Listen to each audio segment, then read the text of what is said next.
Hello साथियों, नमस्कार। आप सभी लोग कैसे हैं? हमारा मानना आप सभी लोग ठीक होंगे। आज हम पढ़ाएंगे जीएस, जो कि जीएस के क्वेश्चन एंटी ग्रेड में पूछे जाते हैं। ये सब्जेक्ट रहेगा आज का हिस्ट्री। तो देखते हैं आज का पहला प्रश्न क्या है। ऋग्वेद में पंचजनन किसे कहते हैं? ऋग्वेद में पंचजनन किसे कहते हैं? आर्यों की 5 जनजातियां होती हैं। कौन कौन सी?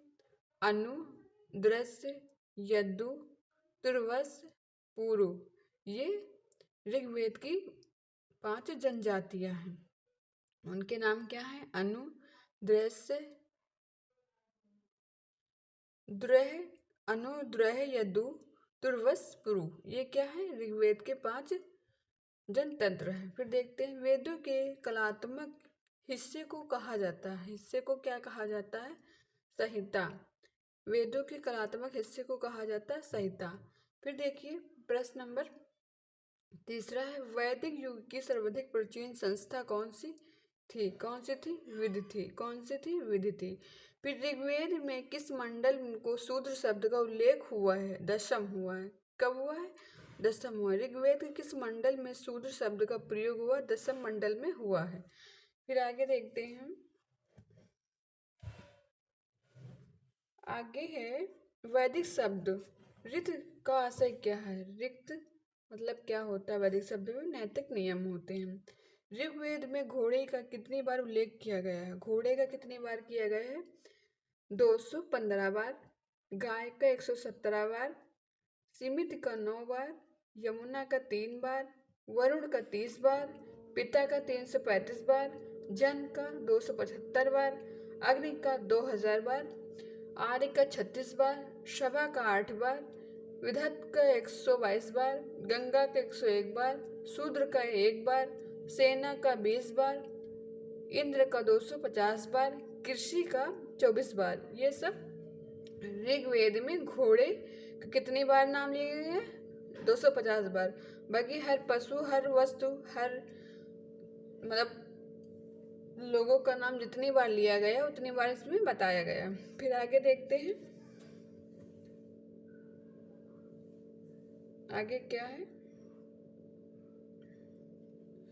ऋग्वेद में कौन से वैदिक देवता सहस्त्र स्तंभों वाले भवन में निवास करते हैं? कौन से भवन में निवास करते हैं? मित्र व वरुण में करते हैं। कौन? ऋग्वेद में वैदिक देवता सहस्त्र स्तंभों वाले भवन में निवास करते हैं। किसमें? मित्र व वरुण में करते हैं। फिर अगला देखते हैं प्रश्न। वैदिक कालीन देवताओं की संख्या कितनी है? वैदिक कालीन देवताओं की संख्या कितनी है? वैदिक कालीन में देवताओं की संख्या 33 है। कितनी है? 33। रेवा नर्मदा नदी का उल्लेख मिलता है। कहाँ मिलता है? शतपथ ब्राह्मण में मिलता है। कहाँ मिलता है? शतपथ ब्राह्मण मिलता है। दक्षिण की सीमा विंध्या क्षेत्र में है। हिमालय सीमा मध्य देश में है। समस्त उत्तर भारत आर्यवर्त में है। इसके बाद में देखते हैं अगला प्रश्न।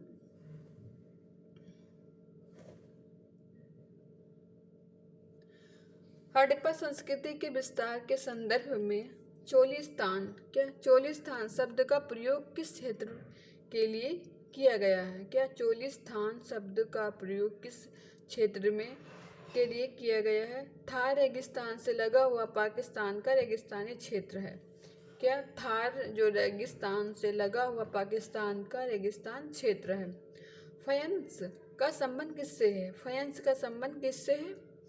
फयंस का संबंध किससे है? बालू तथा रंग व चिपचिपे पदार्थ से बनाया जाता है। क्या? बालू तथा रंग व चिपचिपे पदार्थ से बनाया जाता है। क्या?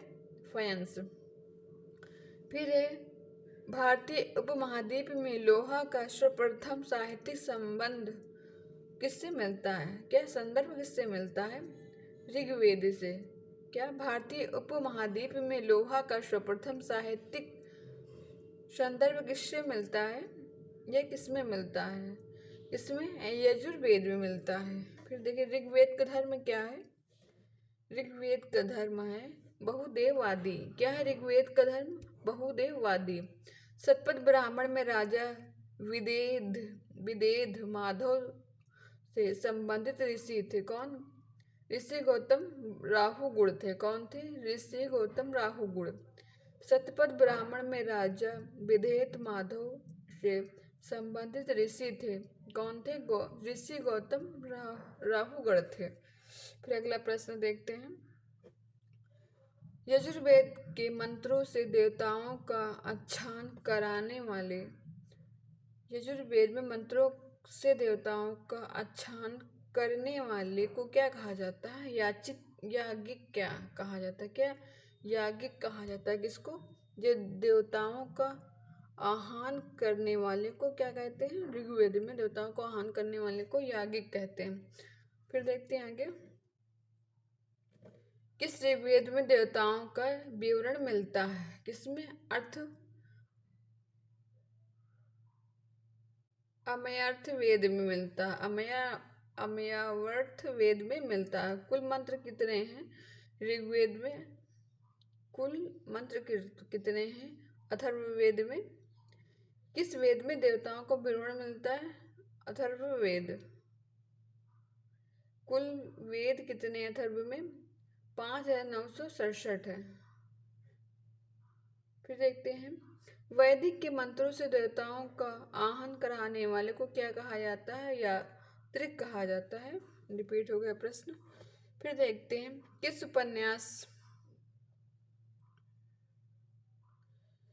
किस उपनिषद को यज्ञ की तुलना में कुटी नाव से की गई है? किस उपनिषद में यज्ञ की तुलना कुटी नाव से की गई है? मुंडक से की गई है। किससे? मुंडक से की गई है। उपनिषद कालीन अश्वपति कहाँ का राजा है?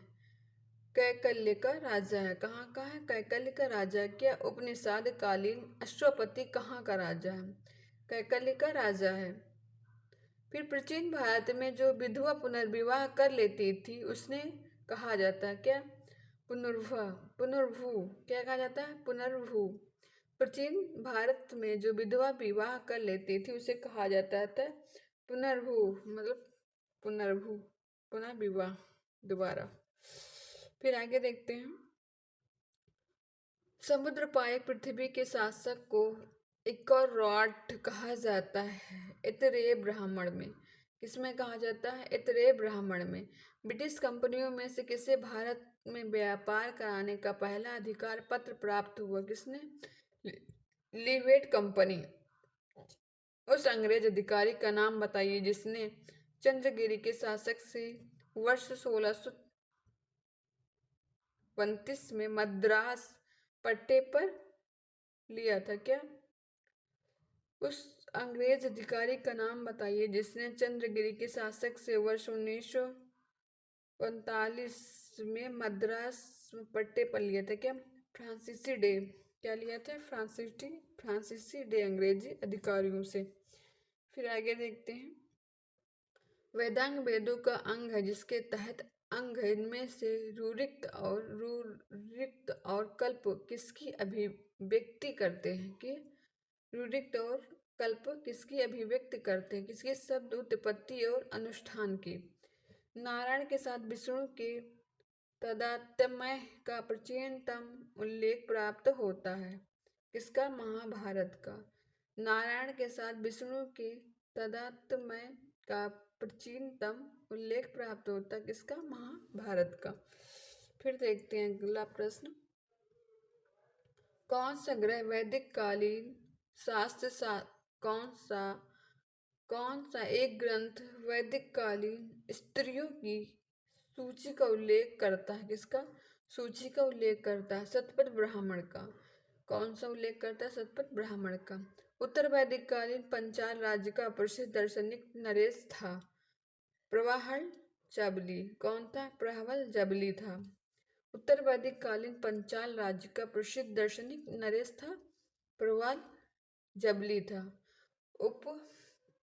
फिर इसके बाद अगला प्रश्न देखते हैं। उपनिषदों के माध्यम से उपनिषदों के समय वह विद्वान महिला कौन थी जो दार्शनिक की सभा में उच्च स्थान पर संभाषण कर सकती थी? गार्गी। वेदों के काव्यात्मक हिस्से को क्या कहा जाता है? संहिता।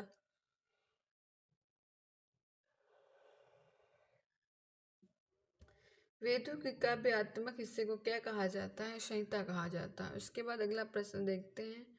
समुद्र पर्यंत पृथ्वी के शासक को एकराट कहा जाता है। किसको कहा जाता है? एकराट कहा गया है। किसको कहा गया? त्रिय ब्राह्मण को। समुद्र पर्यंत पृथ्वी के शासक को एकराट कहा गया है। किसको? ऐत्रेय ब्राह्मण में। फिर अयोध्या का सर्वप्रथम उल्लेख कहाँ मिलता है? अथर्ववेद में। अयोध्या का सर्वप्रथम उल्लेख अथर्ववेद में मिलता है। फिर अगला प्रश्न देखते हैं। भारत में आगमन के बाद आर्यों ने सर्वप्रथम अपना निवास स्थान कहाँ बनाया? सप्तसैधो प्रदेश में बनाया। कहाँ बनाया? सप्तसैधो प्रदेश में बनाया। वैदिक देवताओं में से कौन सा अवेस्ता के देवता अहुर मजमदा के संदृश्य रखता है? कौन? वरुण रखता है। वैदिक देवताओं में से कौन अवेस्ता के देवता अहुर मजदा से सादृश्य रखता है? कौन? वरुण रखता है। राजसूय से संबंधित अनुष्ठानों का वर्णन करता है? यजुर्वेद में करता है। उपनिषद कालीन अश्वपति कहाँ का राजा है? कैकल्य का राजा है। उत्तर वैदिक काल में पालागत से तात्पर्य था, संदेशवाहक था। उत्तर वैदिक काल में पालागत से तात्पर्य था, संदेशवाहक था। निम्न पुराणों में से किस पुराण में विष्णु अवतारों की सूची में कृष्ण के स्थान पर बुद्धि को स्थान दिया? किसका? बुद्धि का स्थान दिया, मत्स्य पुराण ने दिया था। फिर आगे देखते हैं। कौन सा बंगाल का प्रथम नवाब था? कौन सा बंगाल का प्रथम नवाब था? कब से कब तक? मुंशीद कुली खां 1717 से 1727 ईस्वी में हुआ था। कौन बंगाल का प्रथम नवाब था? कब से कब तक? मुर्शीद कुली खां 1717 और 1727 ईस्वी तक था। कौन? मुर्शीद कुली खां थे 1717 से 1727 ईस्वी तक। कौन बंगाल का प्रथम नवाब था? कौन? मुर्शीद कुली खां। कब से थे? 1717 से लेकर 1727 ईस्वी तक। काल कोठरी ब्लैक होल घटना को सनसनीखेज बना दिया। कौन? हालवेल। बुक है इनकी लाइव द वाटर। हालवेल की बुक क्या है? Live the water. हालवेल की बुक लाइव द वाटर। फिर देखते हैं। 23 जून को 70वां में हुआ था। क्या? प्लासी का युद्ध 23 जून 1757 ईस्वी में हुआ था। फिर देखिए, प्लासी के युद्ध के बाद सिराजुद्दौला की हत्या किसने करवाई? ये किसने की? मीरान। इनका पूरा नाम मीर जफर का पुत्र था। मीर जफर का पुत्र था। कौन? मीरान। प्लासी के युद्ध के बाद सिराजुद्दौला की हत्या किसने करवाई थी? मीरान। मीरान कौन था?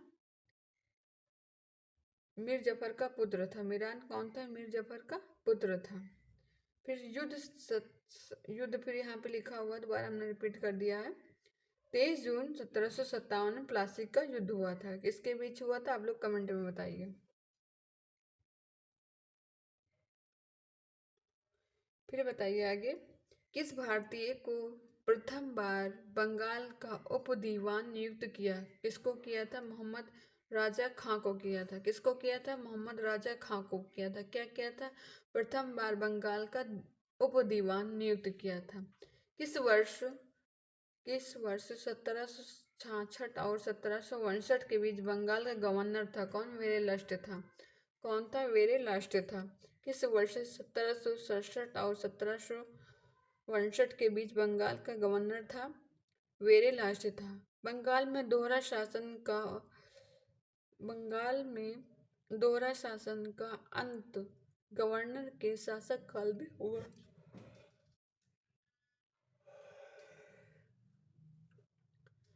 बंगाल में दोहरा शासन का अंत गवर्नर के शासन काल में हुआ। कौन? Lord Warren Hasting. कब से? 1765 से 1792 तक हुआ। 1765 से 1792 में हुआ था। क्या हुआ था? शासनकाल। किसके बीच में हुआ था? Lord Warren Hasting. Lord Warren Hastings 1765 से 1772 ईस्वी तक हुआ। फिर आगे देखते हैं। जब प्लासी का युद्ध 1757 अपने चरम पर था तो कौन सिराजुद्दौला का समय सिराजुद्दौला का साथ छोड़कर लॉर्ड क्लाइव के अधीन अंग्रेजों से जा मिला? कौन था? मीर जफर। मीर जफर था जो सिराजुद्दौला ने इनको मरवाया भी था। हमने पहले प्रश्न पढ़ा। जब प्लासी युद्ध 1757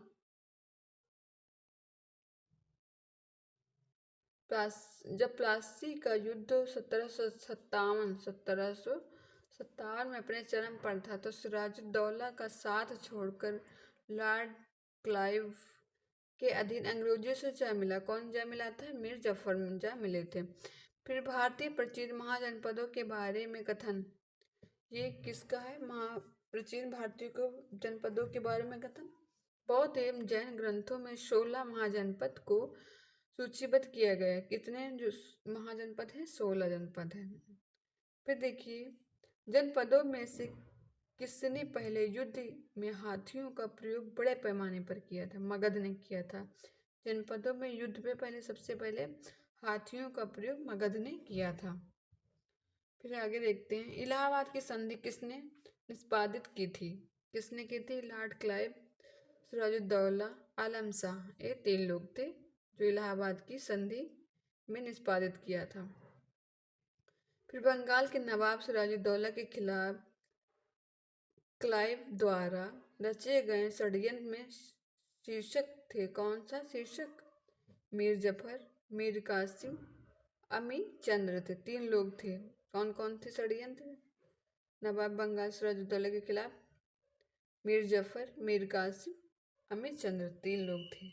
फिर आगे देखते हैं, अलीनगर की संधि पर कब हस्ताक्षर हुए? फरवरी 1757 ईस्वी में। अलीनगर की संधि पर कब हस्ताक्षर हुए? फरवरी 1757 में। प्लासी का युद्ध भी 1757 ईस्वी में हुआ है सिराजुद्दौला के साथ में। फिर देखिए, वंडी वंश का युद्ध 1760 लड़ा गया। वंडी वंश का युद्ध 1760 ईस्वी में लड़ा गया। ब्रिटिश एवं फ्रांसीसी कंपनियों के मध्य, किसके मध्य? ब्रिटिश एवं फ्रांसीसी कंपनियों के मध्य में वंडी वंश का युद्ध 1760 में लड़ा गया था। इस संधि द्वारा इंग्लिश ईस्ट इंडिया कंपनी को बंगाल, बिहार एवं उड़ीसा के दीवानी अधिकार प्राप्त हुए थे। क्या? किस संधि द्वारा इंग्लिश ईस्ट इंडिया कंपनी को बंगाल, बिहार एवं उड़ीसा के दीवानी अधिकार प्राप्त हुए थे? इलाहाबाद को प्राप्त हुए थे। ईस्ट इंडिया कंपनी, यहाँ पे ईस्ट है। ईस्ट इंडिया कंपनी को बंगाल एवं बिहार के दीवानी अधिकार प्राप्त हुए थे, इलाहाबाद के बीच में प्राप्त हुए थे। ईस्ट इंडिया कंपनी को बंगाल में शुष्क मुक्त व्यवहार करने का विशेषाधिकार दिया गया। व्यापार है यहाँ पे। ईस्ट इंडिया कंपनी को बंगाल में शुष्क मुक्त व्यापार करने का विशेषाधिकार दिया गया। 1717 ईस्वी में ईस्ट इंडिया कंपनी को बंगाल में निःशुल्क होगा, यहाँ पे निःशुल्क और मुक्त व्यापार करने का विशेषाधिकार दिया गया था 1717 ईस्वी में। मुंबई दहेज में किसको क्या मिला था? बम्बई दहेज में किसे मिला था? बम्बई का दहेज? ब्रिटिश सम्राट चार्ल्स द्वितीय को मिला था। कर्नाटक युद्ध हुए थे कहाँ, किससे किससे हुए थे? अंग्रेज एवं फ्रांसीसियों के बीच में हुए थे। कर्नाटक युद्ध किसके बीच हुआ था? अंग्रेज एवं फ्रांसीसियों के बीच हुआ था। ईस्ट इंडिया कंपनी सुनहरा फरमान कब प्राप्त हुआ? 1632 में। ईस्ट इंडिया कंपनी सुनहरा फरमान कब प्राप्त हुआ? 1632 में। मध्यपूरा पाषाण काल के पाषाण उपकरण बने कौन? फलक थे। फलक से बने। कौन? फलक। मध्यपूरा पाषाण काल के पाषाण उपकरण बने फलक से। 30 मई 1863 को रॉबर्ट्स ब्रशफोर्ट ने मद्रास के पास स्थित पल्लवम से किसे पूरा पाषाणिक परंपरा के उपकरण खोजे हैं? हार्ड क्लश। कौन? हार्ड क्लश क्लीवर परंपरा से खोजे गए हैं। अगला प्रश्न है, किसने उत्तर प्रदेश में प्रथम नवपाषाण काल उपकरण प्राप्त किए हैं? ले मंसूरिये ने किया। किसने किया? ले मंसूरिये ने किया है। क्या उत्तर प्रदेश में प्रथम नवपाषाण उपकरण प्राप्त किए? ले मंसूरिये ने। झील के किनारे स्थित प्रारंभिक कृषि स्थल कहाँ है? लाहुरा देव। कहाँ है? लाहुरा देव में। भारतीय पुरातत्व सर्वेक्षण विभाग किस वर्ष में स्थायी विभाग बना है? 1906 में बना है। क्या बना? भारतीय पुरातत्व सर्वेक्षण विभाग किस वर्ष बना है? 1906 में बना है। फिर आगे देखते हैं, मानव जीवन में किस पाषाण युग की क्रांति कहा गया? नवपाषाण काल को कहा गया है। भारतीय उपमहाद्वीप में धातु का पहला प्रमाण प्राप्त था।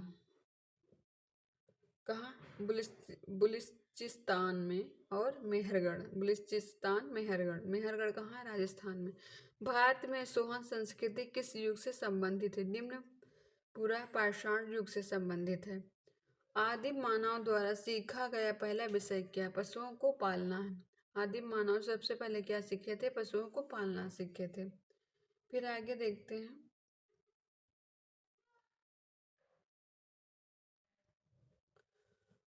सूक्ष्माशय मुक्ति संबंधित है। सूक्ष्माशय मुख्यतः संबंधित है। मध्य पाषाण युग संबंधित है। बासुली, छेनी, छेद वाला गोल पत्थर किस संस्कृति है? बसुली, छेदी, छेद वाला गोल परंपरा किस संस्कृति है? नवपाषाण युग से है। कब से? नवपाषाण युग से। फिर आगे देखते हैं, बुर्ज होम किस प्रागैतिहासिक संस्कृति का केंद्र नवपाषाण काल का है? किस युग को संक्रमण काल कहा गया है? यह कहते हैं मध्य पाषाण काल को संक्रमण काल कहते हैं। मध्य पाषाण काल को संक्रमण काल कहते हैं। The story of Indian archaeology किसकी बुक है? S.N. राय की है। किसकी है? S.N. राय। किस वेद में जादू टोना और औषधियों का वर्णन है? किसमें? अथर्ववेद में है। ऋग्वेद में सबसे प्राचीन गायत्री मंत्र तीसरे मंडल पर है। कितने? तीसरे मंडल पर है। 62वें संयुक्त 106वें श्लोक है। 10वें श्लोक है। सूक्त कितने? 62वें सूक्त पर 10वें मंडल पर है। यजुर्वेद में कर्मकांड, अनुष्ठान, हवन है। ऋग्वेद में गायत्री मंत्र है। यजुर्वेद में कर्मकांड, अनुष्ठान, हवन है। सामवेद में और उपनिषद कितने हैं? 108 है। फिर अगला प्रश्न देखते हैं,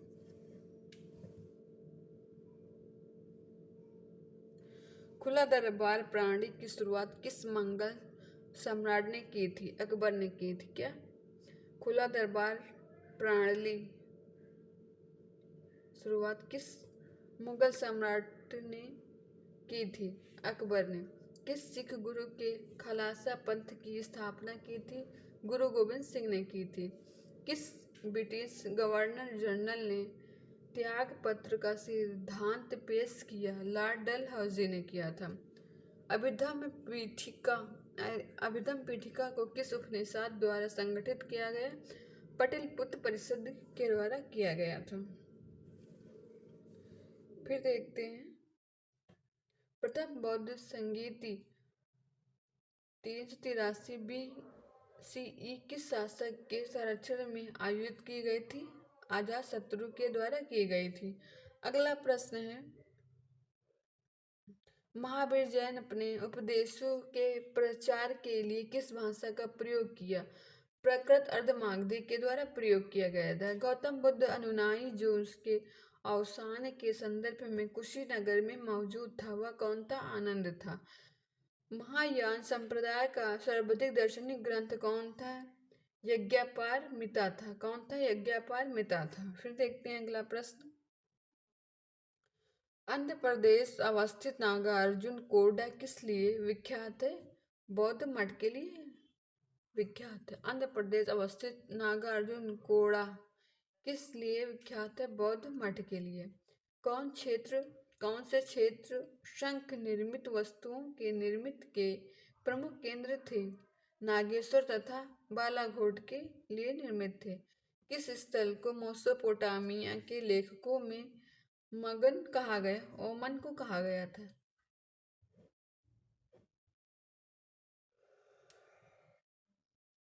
अब देखते हैं चंद्रगुप्त सेकंड पढ़ते हैं। MCQR के ये क्वेश्चन हैं जो कि पेपर में ये पूछे जाते हैं। चंद्रगुप्त सेकंड MCQR के ये क्या है क्वेश्चन है। चंद्रगुप्त द्वितीय के दरबार में नवरत्नों में कौन सा ज्योतिषीय विज्ञान से संबंधित है? क्या चंद्रगुप्त द्वितीय के दरबार में नवरत्न में कौन सा ज्योतिष विज्ञान से संबंधित था?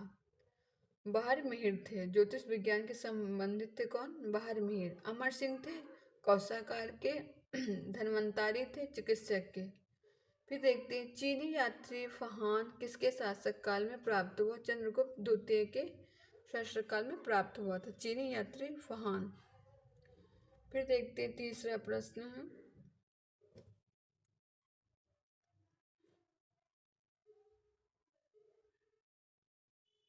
चंद्रगुप्त द्वितीय ने नागवंश की किस राजकुमारी से विवाह किया जिससे उसकी पुत्री प्रभावती गुप्ता का जन्म हुआ? किससे? कुबेरनाथ नामा से किया था। कुबेरनाथ नामा से किया था।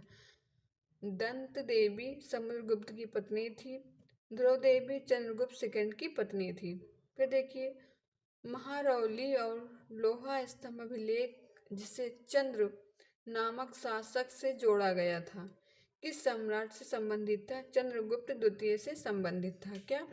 महारौली का लौह स्तंभ अभिलेख जिसे चंद्र नामक शासक से जोड़ा गया था किस साम्राज्य से संबंधित माना गया? चंद्रगुप्त द्वितीय से माना गया था। फिर आगे देखते हैं चंद्रगुप्त द्वितीय चलाए गए चांदी के सिक्के रजत सिक्के किस पश्चिमी राजवंश के सिक्कों से प्रोटोटाइप पर आधारित थे? कौन थे? पश्चिमी क्षत्रप पर। चंद्रगुप्त द्वितीय को किस अन्य नाम उपाधि से भी जाना जाता है जिसका उल्लेख कुछ अभिलेखों से मिलता है? देवराज से मिलता है। फिर अगला प्रश्न देखते हैं चंद्रगुप्त द्वितीय विजयों के फलस्वरूप गुप्त साम्राज्य की दूसरी राजधानी किसे बनाया गया? उज्जैन को बनाया गया था। चंद्रगुप्त द्वितीय के बड़े भाई का नाम क्या था जिसकी विधवा ध्रुव देवी से चंद्रगुप्त द्वितीय ने बाद में विवाह किया? रामगुप्त थे। फिर अगला प्रश्न देखते हैं प्रसिद्धि चीनी यात्री फहान ने किस धर्म को राजधानी के रूप में गुप्त साम्राज्य में प्रचलित नहीं पाया? बौद्ध धर्म नहीं पाया। चंद्रगुप्त द्वितीय ने अपनी किस विजय के बाद न्यायालय शैली या व्यग्र पराक्रम प्रकार के वर्ड सिक्के जारी किए? बंगाल पर विजय के सिक्के ही जारी किए थे। कौन? चंद्रगुप्त ने। फिर उदयगिरी गुफा अभिलेखों में चंद्रगुप्त द्वितीय के किस मंत्री का उल्लेख मिलता जो शौर्य धर्म का अनुयायी था? कौन था? वीरसेन साव था। परम भगत की उपाधि धारण करने वाला पहला गुप्त शासक कौन था? चंद्रगुप्त था। कौन था? चंद्रगुप्त था। कौन किस पे था? परम भगवत की उपाधि धारण करने वाला पहला गुप्त शासक कौन था? समुद्रगुप्त था। फिर अगला देखते हैं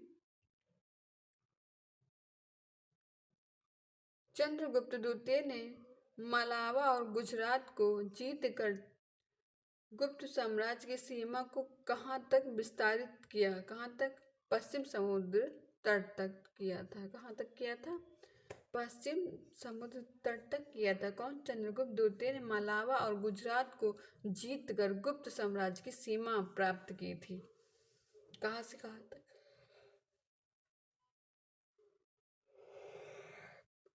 पश्चिमी समुद्र तट तक। फिर आगे क्वेश्चन देखते हैं किसका है?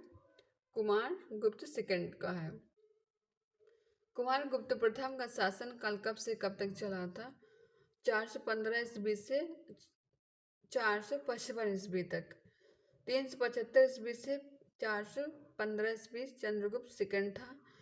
335 ईस्वी से 375 समुद्रगुप्त था। 455 ईस्वी से 467 ईस्वी स्कंदगुप्त था।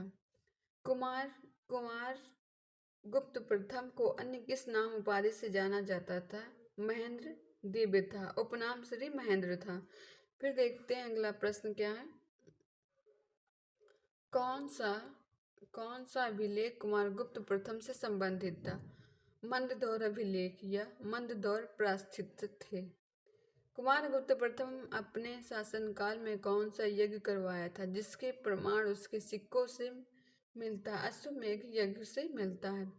कुमार गुप्त प्रथम ने अपने शासनकाल में कौन सा यज्ञ करवाया था जिसके प्राण उसके शिष्यों में मिलता है? अश्वमेध में मिलता है।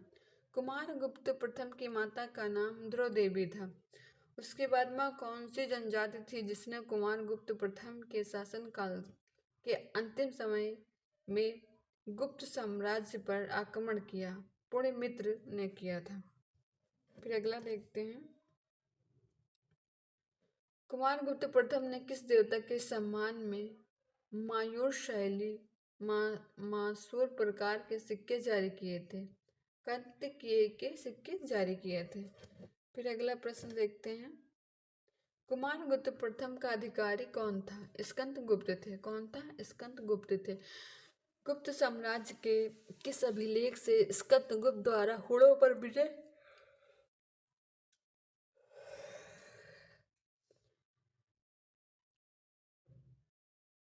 गुप्त साम्राज्य के किस अभिलेखों से स्कंदगुप्त द्वारा हुड़ों पर विजय की जानकारी मिलती है? भीतरे स्तंभ लेख पर मिलती है। हुड़ों का प्रसिद्ध नेता कौन था जिसने 500 ईस्वी के आसपास भारत पर आक्रमण किया और गुप्त साम्राज्य को गंभीर क्षति पहुंचाई? किसकी तोड़